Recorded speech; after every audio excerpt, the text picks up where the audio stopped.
Hello friends, we are beginning today's our new session जिसमें हम अवकल समीकरण के बारे में जानेंगे और उनके सॉल्यूशन किस प्रकार करते हैं। इन हमारे न्यू सेशंस में हम ओनली फॉर अवकल गणित के बारे में ही अध्ययन करेंगे।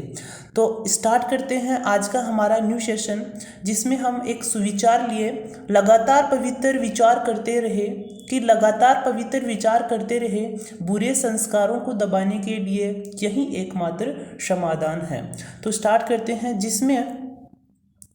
जिसमें हमने कल वाले सेशन में अवकल समीकरण के बारे में जाना और उसके डेफिनेशन के बारे में जाना, और जिसमें हमने ऑर्डिनरी और पार्शियल डिफरेंशियल इक्वेशंस के बारे में ज्ञान प्राप्त किया।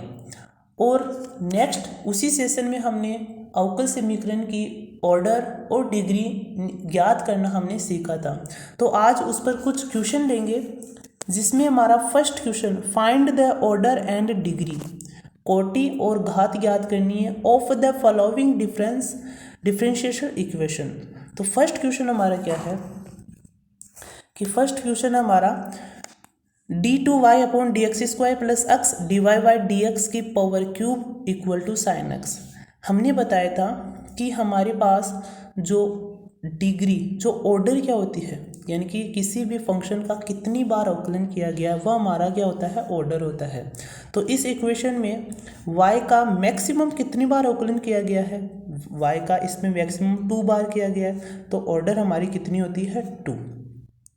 और डिग्री क्या होती है, डिग्री हमने बताया था कि मैक्सिमम अवकलन किए गए फंक्शंस की पावर की क्या होती है, डिग्री। तो मैक्सिमम जो अवकलन किया गया वह 2 बार, और इसकी पावर कितनी है, इसकी पावर टोटल की कितनी है 1। तो डिग्री हमारे पास इसकी कितनी हो जाएगी, डिग्री हमारे पास इसकी हो जाएगी 1। तो इसका जो सॉल्यूशन होगा वो ऑर्डर तो कितना हो जाएगा, ऑर्डर हमारे पास 2 और डिग्री हमारे पास 1 हो जाएगी। इसी तरह इसमें हमारे पास समाकलन का फॉर्म हो गया। इसी तरह का एक क्वेश्चन सेम अकॉर्डिंग में यही क्वेश्चन होना चाहिए। पिछले सेशन में हमने सीखा था कि इस प्रकार का यदि कोई अपूर्ण और अबीजीय फंक्शन मिल जाए तो सबसे पहले उन्हें हम क्या करते हैं, बीजीय और पूर्ण फंक्शन के रूप में डिफाइन करते हैं, और उसके बाद हम डिग्री एंड ऑर्डर के बारे में चर्चा करते हैं। तो इसको समाकलन को हटाने के लिए मैं क्या करता हूँ, इसका एक बार और अवकलन करता हूँ। तो इसका अवकलन करता हूँ तो इसकी एक कोटि बढ़ जाएगी, अर्थात इसका जब पूरे फंक्शन का एक बार अवकलन और करूँगा तो मेरे पास ये क्या फंक्शन हो जाएगा, d3y अपॉन dx², और ये हो जाएगा d2y अपॉन dx², और इससे यहाँ से समाकलन हट जाएगा और यहाँ हो जाएगा 3x²। तो हमें तो कौन सा फलन लेना है, ये वाला। तो इसकी कोटि कितनी हो जाएगी, इसकी कोटि तो कितनी हो जाएगी 3, और इसकी पावर कितनी हो जाएगी 1, क्योंकि ये क्वेश्चन हमने पिछली वीडियो में भी किया है। अब देखते हैं क्वेश्चन नंबर 3। इसमें हम क्या करते हैं कि एलसीएम लेके इस तरह यदि कोई फंक्शन आ जाए तो हम डायरेक्टली नहीं बताएंगे कि इसका जो कोटि और इसकी जो ऑर्डर है, ऑर्डर और डिग्री क्या होगी। इसको सबसे पहले सिंप्लीफाई करेंगे। सिंप्लीफाई करने के लिए हम क्या करेंगे, इसका एलसीएम लेंगे। तो हमारे पास एलसीएम लेने पर इस प्रकार की राशि प्राप्त हो जाएगी, y dy by dx equal to x dy by dx का होल स्क्वायर और प्लस के 4। अब हम इसकी डिग्री देखते हैं। डिग्री तो हमारे पास कितनी हो जाएगी 2, क्योंकि मैक्सिमम पावर 1 ही है, और 1 वाला ये फंक्शन लेते हैं हम, तो इसकी पावर कितनी हो जाएगी 2। तो डिग्री हमारे पास कितनी हो जाएगी 2। ऑर्डर कितनी हो जाएगी, ऑर्डर हमारे पास 1। क्यों, क्योंकि इसका अवकलन एक ही बार हुआ है। अब देखते हैं हमारे नेक्स्ट क्वेश्चन नंबर 4। यदि इस प्रकार का कोई फंक्शन मिल जाए तो हम क्या करेंगे, इसमें हम यह अपूर्ण अबीजीय है। क्यों कि इसकी पावर एक पूर्णांक संख्या के रूप में नहीं है। तो इसको पूर्णांक बनाने के लिए 1/3 को हम इस साइड भेजेंगे, तो हमारा फंक्शन क्या हो जाएगा, y प्लस के x dy बाई dx का स्क्वायर टोटल की पावर 4, और ये हो जाएगा x d2y अपॉन dx की पावर 3। तो इस कंडीशन में हम देखते हैं तो इसकी कोटि कितनी हो जाएगी, कोटि हो जाएगी 2, और ऑर्डर कितनी हो जाएगी 3। तो ये इसके आंसर हो जाएंगे।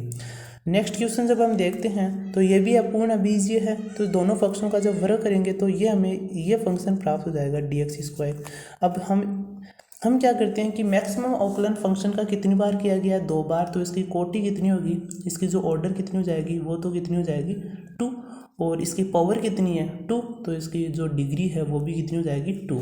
अब नेक्स्ट क्वेश्चन देखते हैं इसी के आधार पर। नेक्स्ट क्वेश्चन हमारा पास 6, हमारे पास जो नेक्स्ट क्वेश्चन है वो क्या होगा 6 वाला।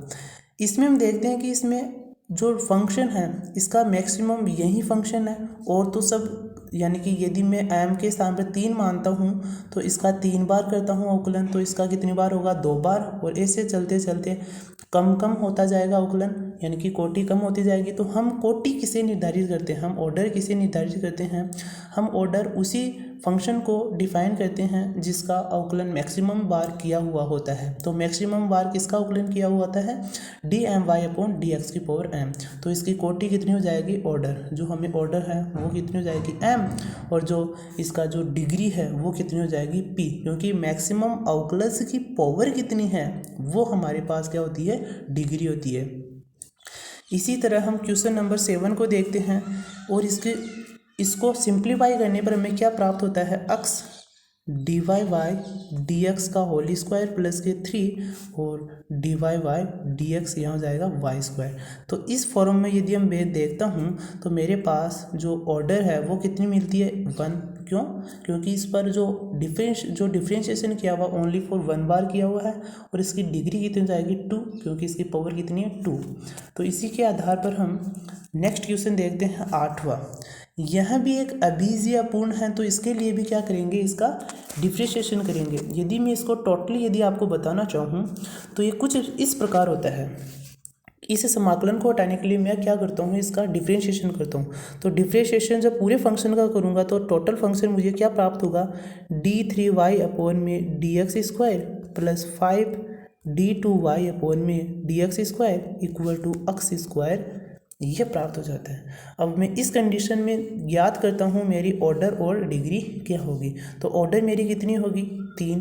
क्यों? क्योंकि y का मैक्सिमम अवकलज बार कितनी बार किया गया है 3 बार, और इसी के आधार पर डिग्री कितनी होगी, डिग्री हम किसे बोलते हैं, मैक्सिमम बार किए हुए अवकलज की पावर जितनी होती है वहीं उसकी डिग्री। तो इस टोटल फंक्शन की पावर कितनी है 1, तो इसकी डिग्री कितनी हो जाएगी 1। तो आज हम जो पिछले सेशन में हमने जो पढ़ा, जो हमने फंक्शन तैयार किए, जो हमारा कॉन्सेप्ट तैयार किया, उसी के आधार पर हमने कुछ मैक्सिमम 8 क्वेश्चन किए हैं। तो इन 8 क्वेश्चन से हमारा वो कॉन्सेप्ट अच्छे तरह से तैयार हो जाता है। अब हम नेक्स्ट वीडियो में हमारे इसी से रिलेटेड कुछ और कॉन्सेप्ट तैयार करेंगे, और हमारा यही तरीका रहेगा कि सबसे पहले हम कॉन्सेप्ट तैयार करेंगे और इसी के आधार पर 5-6 क्वेश्चंस ज्ञात करेंगे। आई होप कि ये सेशन आपको पसंद आया होगा, तो लाइक एंड शेयर करना ना भूलें। मिलते हैं हम हमारे अगले सेशन में। Okay, thank you.